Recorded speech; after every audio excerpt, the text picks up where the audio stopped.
Hello. As part of data analysis using Python, so we will see the topic 6, that is Python variables and data types. So let's see any programming like any other programming languages, Python is also having its own data types, and using the data type we can define variables. And let's see what are the different variables that we can see in Python, and how they can be used in different ways.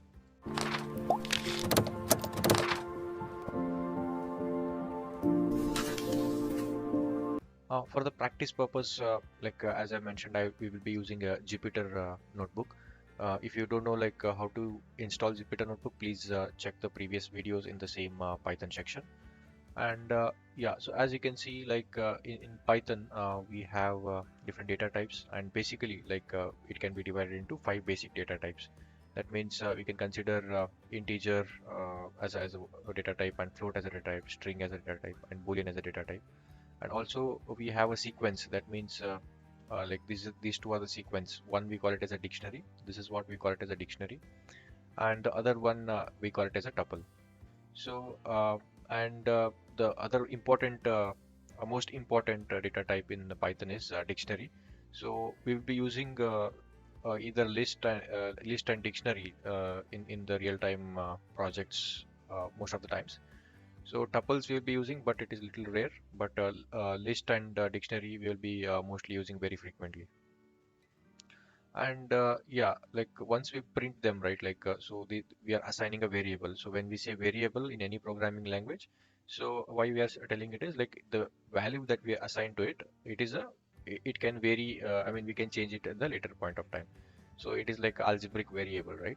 So that's why we call it as a variable. And each variable can be of different types. That means by nature they can be of different data types. So basic data type, as I was mentioning, is a number. So number means it can be int or float or string. So string is, I can see, it will be always enclosed with double quotes. Unlike like numbers. So numbers are usually doesn't have a they are not enclosed with the double quotes. If they are enclosed with double quotes like this, and then they will be considered as strings. And Boolean also, it doesn't have like a double quotes enclosed. It can be either true or false. And The list, what we call it as a list, in other programming language, it is usually referred as an array.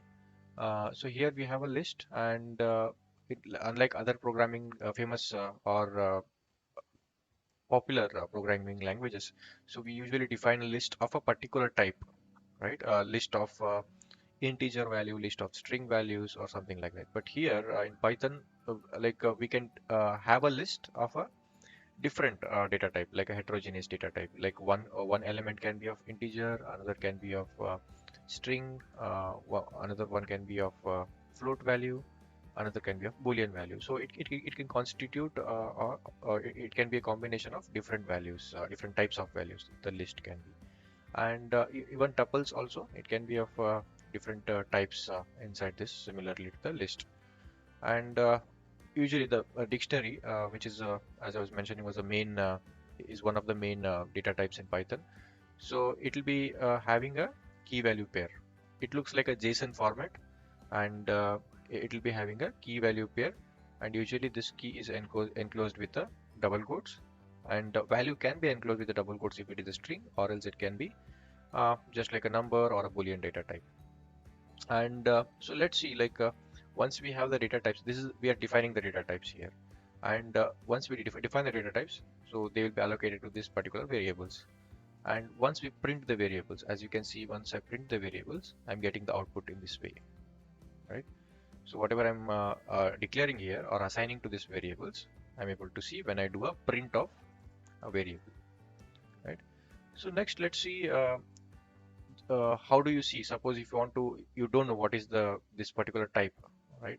You don't know what type this particular variable is, so you want to know what is the type of that variable. So what you do is you just give type of, I'll just comment this out. Yeah, so if you just do a type of var float, you see it is showing the data type of this particular variable, right? So that's the reason we use a type here. And we can also use print of type, but that doesn't make more sense, but you can still use it it will just display as a class, right? So this is another way of printing or knowing the type of a particular variable if you are not aware of it, or if you want to know in some cases. Uh, Actually, what happens is in real time we will be using this type a lot. So based on the type, because in real time, like the type can be dynamic in nature, so it can be changing in runtime. So in that case, we will be checking the type, and based on the type, we will be performing the certain operations, maybe the casting or operations that are appropriate for that particular use case. So yeah, this will be type will be used in real time a lot. So and now let's see how do we access the list. So there are different ways of accessing a list. Suppose just I was showing like so this is a list. What I can just do is print of list. So if I'm just doing a print of list, it'll just a moment, I'll comment this out. Yeah. So I'm just doing a print of list, so it'll just display this.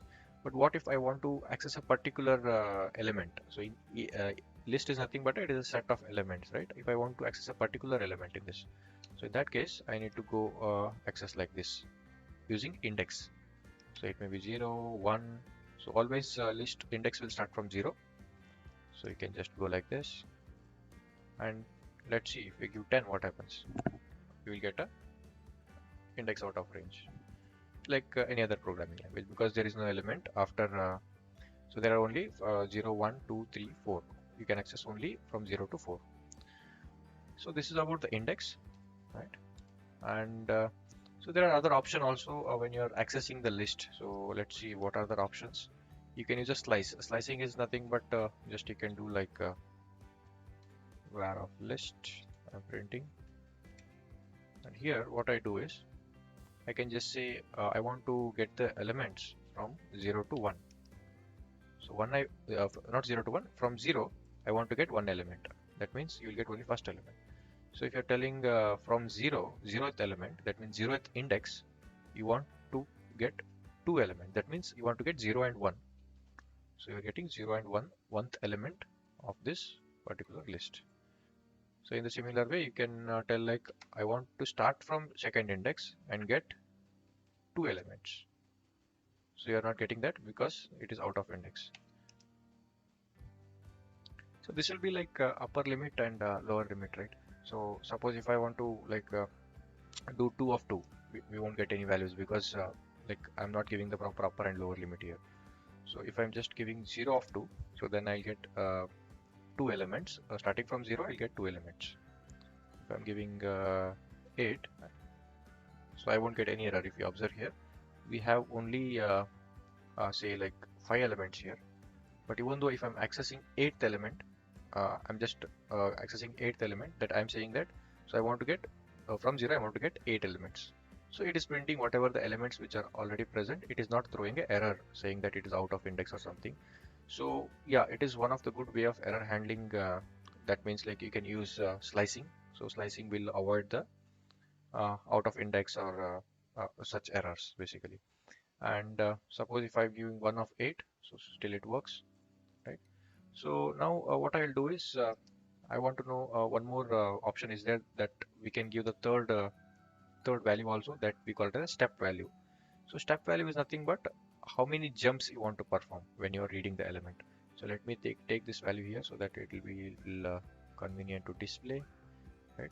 Suppose if I'm printing if I'm giving 1 here, let's see what happens.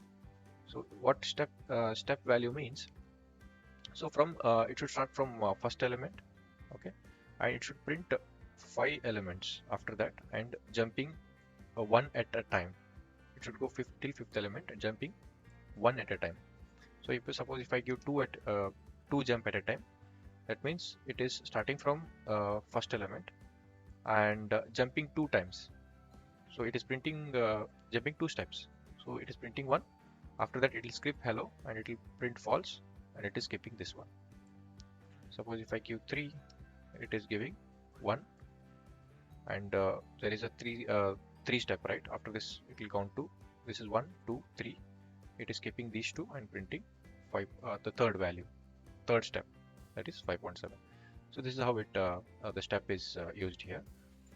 And there are other options as well. Suppose I'll just give as -1. Let's see what happens here. So as you can observe here, the entire list has been reversed, right? 5.7 false, hello, 1, 0. This is very simple way of reversing a list. So Python provides such very easy options or very user developer friendly access. But so once you practice using this kind of operations, you feel Python is very convenient for any developer. So suppose like I'm just reversing it. So this is again a step. This is a step value, right? So if you see, so I'm not if I'm not giving any value, so it is just taking the all the elements basically, right, from first to last, and it's a default values. And when I'm giving -1, it takes it will step from the uh, last of the elements, not from the first of the element. So if I just give 1, it will print normally, right? Just a moment.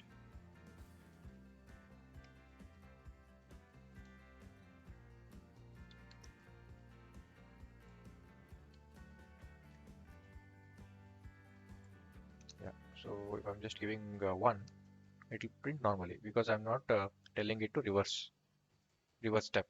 I'm telling it to step it on the proper sequence. So like I can also try with other options. Like if I'm giving nothing, so it is just taking the default values and printing as it is. And next, let's see how we will access the dictionary. So as I was mentioning, dictionaries are like a JSON format. So if I take this dictionary here, so it is like a key value. But this is key and this is value. This is key and this is value. So this is one particular record or one particular value. We can say the entire set, right? So now if I'm just printing it, so as you saw, it will just print the entire dictionary, just like this. But if I want to particularly, I want to know the name, right? So then I need to just use the key here, just like this, so that if I'm using the key, if you can observe, it is giving the value, right? It is not giving this key or this set. So I'm asking the name, it is telling John. If I ask age, it will tell 35. So this is the beauty of using a dictionary. Okay. And in Python, we also have, suppose if I'm using like this, print of 1 2022, right? If I'm just doing this, it is throwing the error. So I'll just comment out the previous prints. Yeah, it is throwing error because it is giving a type error. So basically, like whenever you are it is giving a type error. You can see this is a type error. So whenever we print or whenever we want to concatenate two values, so this is where we concatenate using a plus symbol in Python. But since this is of a string type and this is of a integer type, so basically we are not declaring this variable, but by the nature of it, it is considering it as an int. So suppose if I'm giving it enclosing it with double quotes, it will be considered as a string automatically. So then it can be concatenated very easily. As you can see here, it is getting concatenated and printed. Okay. So in between I can have a space, right? So and also I can have in between I can just have a /n, which is a new line character. So it will just go to the next line. And then let us see about the global variables. So we talked about these are like normal variables, right? We are declaring a variable and we are printing it. But there is these are like basically we will just know, I mean, what is the difference between global variable and local variable. So suppose I have a variable declared and let me remove this to make it more simple. So I have a variable here and this is a definition. So the definition is nothing but a function in any other programming language, right? So you are whenever you provide def and the function name, so in Python it will be considered as a function. This is a function or definition. So and so here you are calling that function. Here you are defining the function. That is inside function you are just declaring a variable and printing it, and then you are calling this function. So and here also you are declaring the same variable. If you see, this is a test_var and test_var. Here you are telling it as a hello outside the function. Inside the function you are telling it as a word. Okay, and there is one more print here also. Basically you are printing this inside also and outside also. So once I execute this, what happens you can observe here. So it is printing word. So this is coming to this line, and then it is the control will go to this line, and it is taking this world, okay, and this printing it and coming out of this function, and then after once it is getting printed, here it is still taking the this hello only, because this scope of this function variable was only inside the function, but once it comes outside, it still takes the global variable. But suppose if I want to affect this particular variable at a global level, that means I want this particular assignment to affect to this global variable also and change that value. So in that case, I need to just I need to just declare it as a global variable. Just declare as a global variable, and then anyway this assignment is still there. So what happens? It is doing two things here. Previously it was just getting assigned and printing, but now since you are declaring it as a global, it is changing this variable also. Printing anyway it is doing, which is part of this function, but also it is changing the behavior, or it is changing the value of this global variable that will get impacted in this print. Okay, previously it was taking hello, now it will take world because it has been affected by using this global variable. Let's see that. See, now it is printing world. The first word is the function print, and the second word after coming out of this, so it is clearly showing that it is not printing hello now, it is printing the world which is being influenced by this global assignment. So there are many operations. These are just basic operations of Python variables and global and local variables. But there are a lot of operations with respect to the dictionaries, a lot of operations with respect to the list and tuple. But so this is just a basic. So in the next videos, we will see further videos. We can see in depth of these things. Thanks for watching.